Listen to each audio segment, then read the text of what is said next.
Bonjour à tous et bienvenue pour cette conduite de la Plagne. Aujourd'hui on joue Marius Poulet dans l'une des premières tables du tournoi, hein. On est de retour dans ce restaurant d'altitude. Et ça me fait un peu pression honnêtement parce que le gars est vraiment très très haut classé, 1943 c'est quand même énorme. Et je n'ai pas réussi à trouver n'importe quelle information sur lui, parce que son nom est extrêmement générique et il ne fait pas de tournoi depuis très longtemps. Donc je n'ai pas réussi à trouver de partie. Donc je suis allé un peu en mode à la one again, hein, ici, en voyant en me demandant ce qu'il allait me préparer. Donc ici, il me joue E4. J'étais un peu content parce que c'est une ligne que je connais extrêmement bien, hein, c'est la défense que je connais le mieux. Ici, je vous avais dit que sur le tournoi, je jouais E6, la française. Sur quoi il me joue D4, D5, E5, française d'avance. Sur quoi, rappelez-vous, le coup c'est C5, hein, on l'avait vu dans la partie contre Antec Godard, hein, si vous vous souvenez. Sur quoi, ici, il me joue C3, KV C6, KV F3, Dame B6, on avait vu que c'était la ligne principale. Et ici, Antec m'avait joué A3. Mais ici, Marius décide d'opter pour le Gambit Milner-Barry, qui se caractérise par fou D3. Ici, j'ai plusieurs choix, mais la ligne de réfutation du Gambit, c'est de prendre le pion. Sur quoi, ici, si jamais il prend, je jouerai fou D3, fou D7.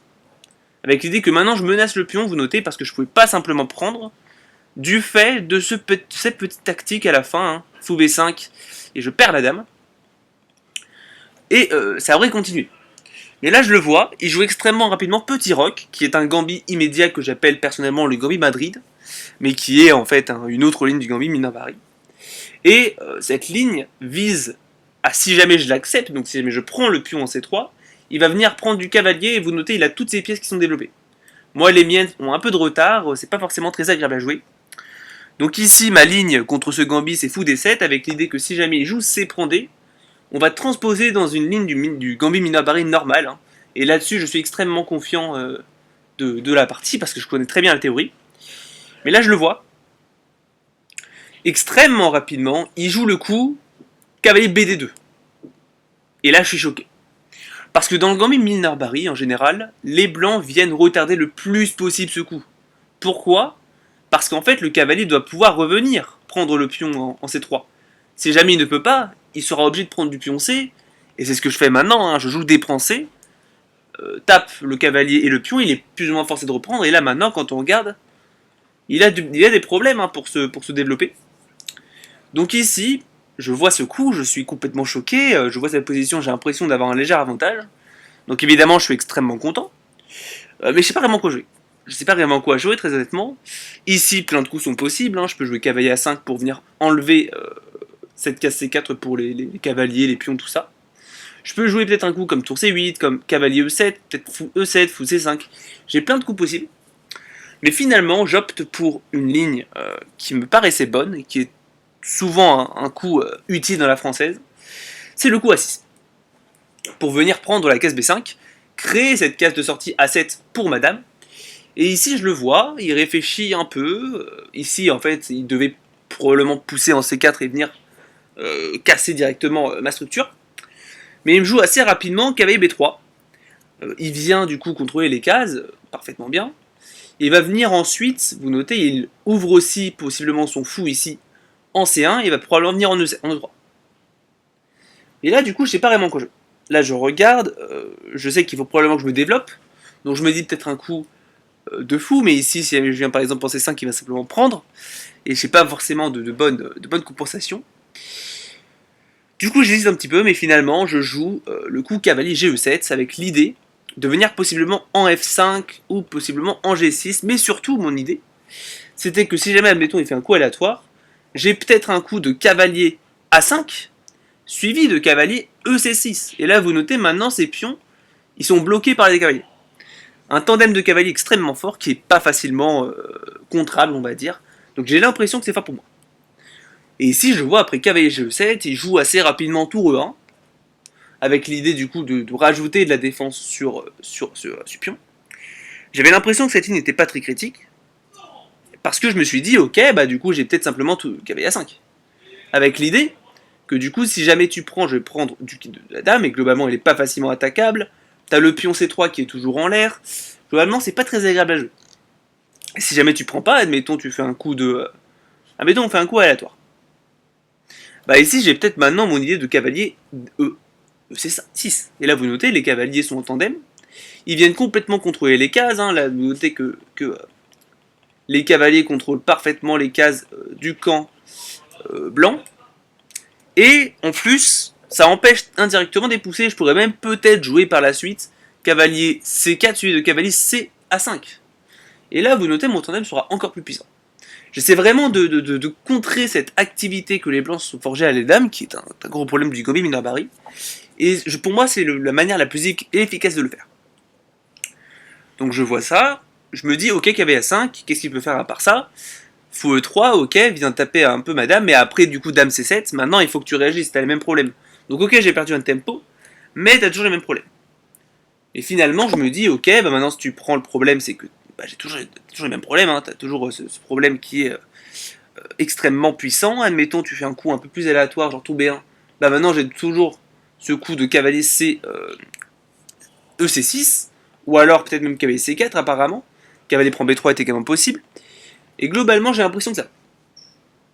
Donc, après un peu de réflexion, après tour E1, finalement, j'opte bien pour cavalier A5. Je me dis, ok, de toute façon, ça ne veut pas tuer. Ce coup m'a l'air très puissant, hein, parce que j'échange de bonnes pièces des blancs contre une de mes pièces qui n'était pas forcément très active. Et je vois, il joue assez rapidement fou E3. Je joue dame C7. Il prend. Je prends. Et là, il joue tour B1. Donc une séquence tactique, et là son idée est très simple, si jamais je fais un coup de développement type par exemple cavalier C6, le gros problème, c'est que déjà le pion il est en l'air, donc si jamais je joue plutôt par exemple fou C6, bah ici il a peut-être fou B6. Et là vous notez, ma dame elle commence à manquer de cases. Si jamais je vais en A3 par exemple, ma dame est extrêmement vulnérable. Donc je me dis, ok, faut pas que je laisse venir faire ce fou B6, particulièrement parce que j'ai envie ensuite de jouer B5, qui serait une poussée libératrice, pour venir complètement forger. Mais du coup, je me dis, si jamais je joue B5 maintenant, qu'est-ce qui se passe? Et j'ai l'impression que c'est très fort, mais je me dis, ok, peut-être qu'il a cette poussée à 4 qui pourrait arriver dans le futur pour venir complètement détruire ma structure à l'aile dame. En plus, mon fou, il est un peu enfermé là. Mais du coup, je me dis assez rapidement, peut-être fou à 4 alors. Je mobilise mon fou sur une case un peu mieux, ça attaque la dame, et ensuite, par exemple, quand tu bouges la dame, je vais jouer ce coup de B5. Mais après, du coup, je regarde un peu fou à 4. Je me dis, bah déjà, si tu bouges ta dame, bah, globalement, je suis très content, j'ai peut-être B5. Si jamais tu prends mon fou, bah globalement, je te reprends et j'ai simplement une dame de plus. Si jamais tu bloques, je te prends le fou. Et quand tu prends B5, toujours pareil. Et là, maintenant, t'as plus rien. Mais maintenant, le dernier coup, et c'était le coup qui me semblait critique, c'était l'incroyable fou B6. Sur quoi je me suis dit, fou prend dame, fou prend dame, fou prend cavalier, pion prend fou, forcé. Et après, c'est pas si clair. J'ai un pion de plus, mais après, par exemple, B5, t'as la paire de fous, globalement, ta structure va être assez solide. J'ai l'impression que c'est pas clair. Apparemment, c'est léger avantage noir, mais je n'ai pas vu pour la partie, donc je me suis dit, ah mince, peut-être qu'il a ce coup de fou B6, mais je joue quand même fou A4 parce que c'est peut-être le meilleur coup. Je m'attends à fou B6, mais il me joue dame 2. Sur quoi, bah, je suis très content, je joue B5 immédiatement. Parce que du coup, je viens complètement empêcher cette poussée de C4 et cette poussée de A4, qui étaient vraiment les deux poussées qui me faisaient peur.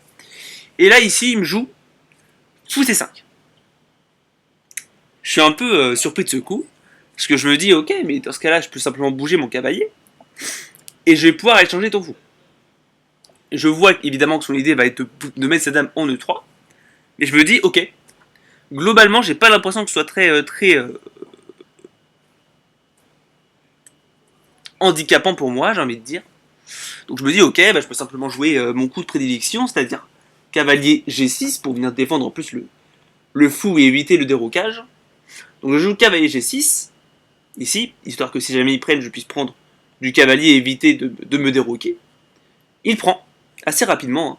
Moi je m'attendais peut-être plutôt à dame E3, mais dans ce cas-là, après prise, et simplement cavalier E7 pour préparer le roc, suivi de peut-être dame D8, c'est pas simple, J'ai peut-être même du tour C8 qui arrive.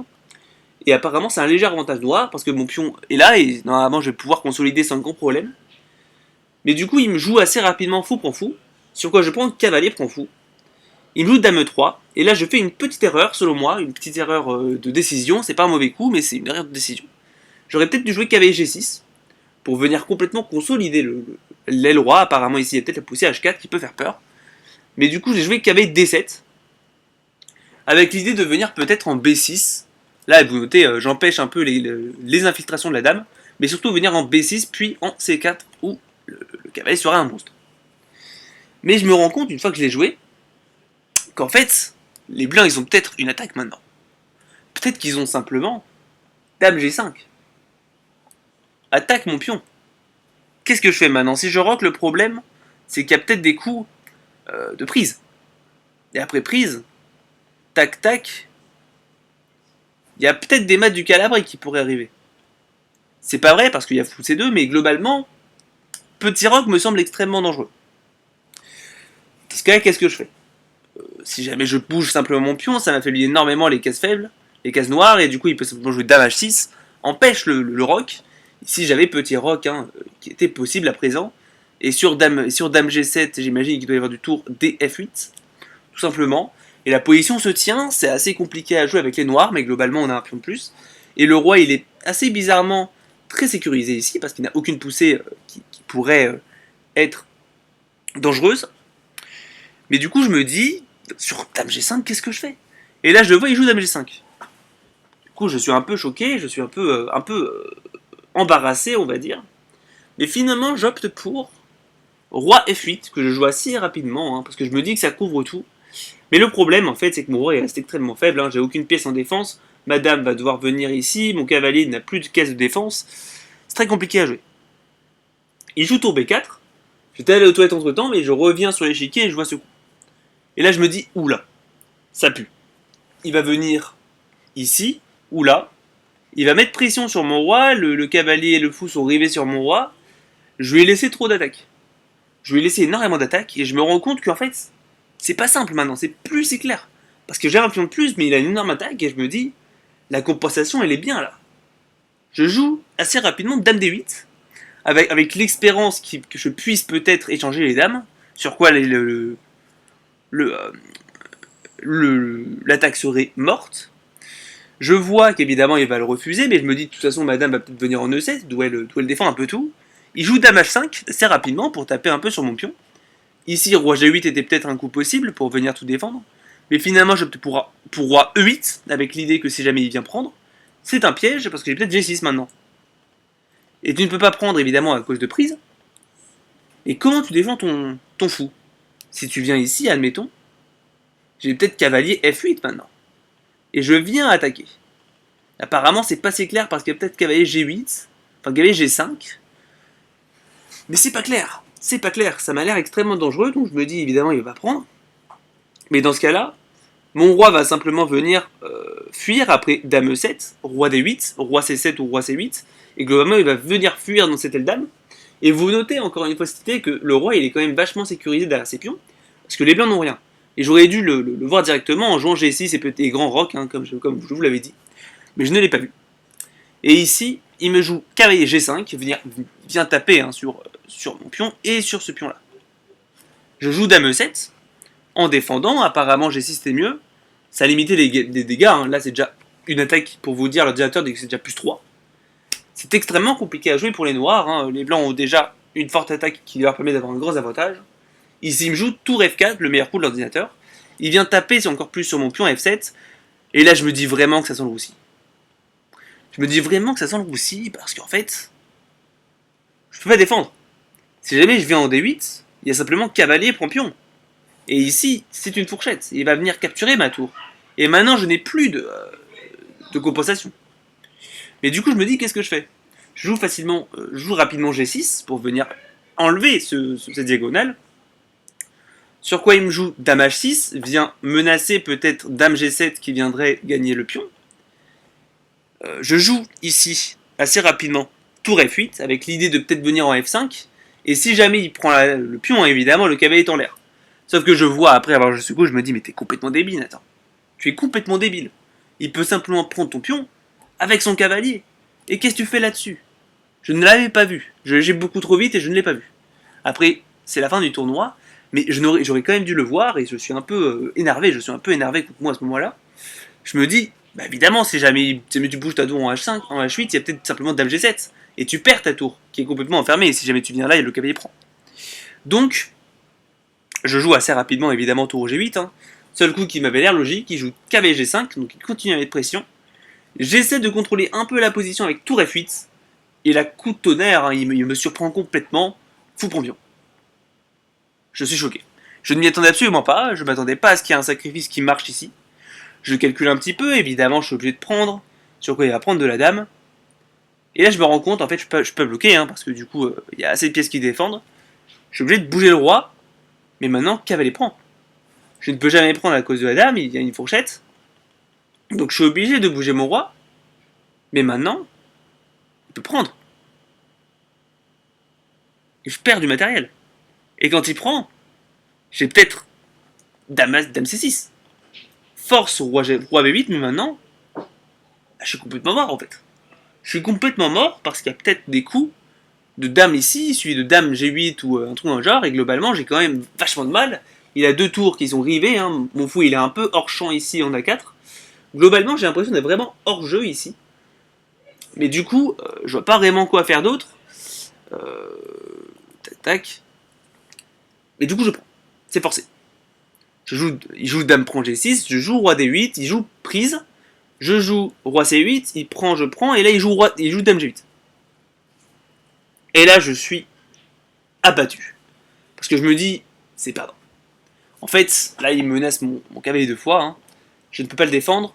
La seule moyen de défendre que j'ai, c'est de enlever cette tour, mais quand je bouge, admettons un D7, il y a tour C7. Enfin tour F7. Défendu par la dame et je perds la dame. Je me dis, ah, que faire? Je suis perdant. Mais là j'ai une idée de génie. T3, C7. Et quand tu viens en F7, je viens mettre mon cavalier en D7. Ça libère la vue, hein. Si jamais tu prends, je vais te prendre. Après, je me dis peut-être E6, et là maintenant, peut-être dame E7. Ça te cloue. Et là maintenant, qu'est-ce que tu fais? Je me dis, dans ce cas-là, c'est probablement perdant, hein, mais globalement, c'est la ligne qui m'a l'air de tenir le plus. Évidemment, si jamais tu fais pas ça, bah, je vais simplement venir quand même là, hein. Ou un truc dans le genre, peut-être même ici. Mais du coup, après, tour C7, je calcule encore un peu plus. Si jamais tu prends ici, je prends là. Et si jamais tu viens là, j'ai peut-être ça. Mais tu prends, et globalement, ça défend. Je sais que je suis probablement perdant. Mais je me dis que c'est la meilleure chance que j'ai de tenir. Hein. Ça m'a l'air d'être probablement tenable. Possiblement, plutôt. Donc, évidemment, bon, je suis perdant, mais on va faire de son mieux pour vraiment combattre le plus possible. Donc, je joue roi C7. Hein, ça m'a l'air d'être le meilleur coup. Tour F7, cavalier D7, prise. Là-dessus, c'était calculé. E6, dame E7. Et là, je regarde cette position, je me dis, bah, t'es complètement perdant quand même. T'as beau essayer de combattre, tu vas être maté. Il n'y a pas de chichi, on va dire. Il joue dame A7. Je joue roi D6. Et si je m'attendais à ce qu'il prenne simplement mon cavalier, hein, et là-dessus, bah, ça sert à rien de vous dire que je suis complètement perdant. Mais il n'a pas joué ça. Il a d'abord, quand j'ai joué ça, il a d'abord joué dame prend A6. Donc je viens en C5 pour essayer de venir en attaque. Il me joue dame A7 maintenant à présent. Donc il m'attaque mon cavalier et mon roi. Hein. Je suis obligé de revenir en défense et maintenant il prend. C'est très bien joué, il a décidé de prendre ici avec tempo et revenir. Donc il a gagné encore un pion. Donc prise. Et là c'est complètement perdant. C'est complètement perdant. Hein. J'ai une tour pour. J'ai perdu une qualité et en plus il a 3 pions de plus. Donc ici autant vous dire que c'est complètement perdant. Et à la fin de la partie c'est juste lui qui consolide. Hein. C'est juste lui qui convertit. Je vais passer assez vite dessus. Ici, mon idée, là, j'ai sacrifié un pion, avec l'idée de créer un pion dépassé pour possiblement à la dame, hein, vu que madame vous contrôle la case de promotion. Mais il joue très bien, il vient ramener son roi ici et je n'ai plus aucun jeu. J'ai essayé de tenir et de jouer le pat, hein, ici. J'ai essayé de jouer le pat. J'ai essayé de jouer les pattes autant que possible. Mais globalement, ici, il a damé. Et ici, je pensais que c'était pat, mais j'ai simplement la case FH7. Et ici, j'abandonne pour cette conduite de la plagne. Une défaite contre ce 1940. Et du coup, à la ronde 9, je rencontre une jeune fille de 11 ou 12 ans, je crois, qui joue à Lyon Olympique Échec, avec les Blancs. Pour cette dernière ronde de la plagne, je vous dis à demain. C'était Dragon Alpin. Tchuss.